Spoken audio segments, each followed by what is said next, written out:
Il Comitato Bellunese Acqua Bene Comune ha deciso di rivolgersi alla Commissione Europea dell'Ambiente contro l'eccessivo sfruttamento idroelettrico dei fiumi. Sta così raccogliendo fondi per poi presentare un ricorso a Bruxelles. Vediamo.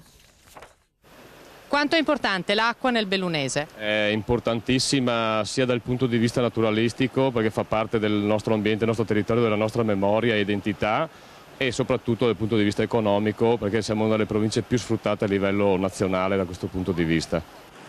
Tanto che chi ne fa commercio lo chiama oro blu, tanto che il Comitato Bellunese Acqua Bene Comune ha deciso di portare il suo SOS in Europa.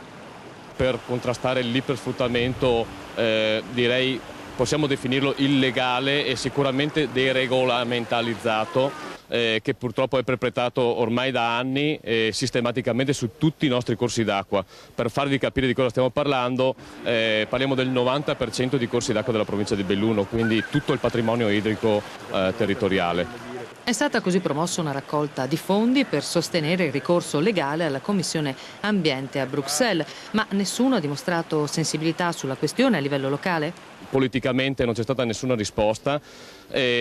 L'unico sistema per poter fermare, quantomeno porre l'attenzione su questa tematica, ci è sembrata opportuna questo ricorso in Europa.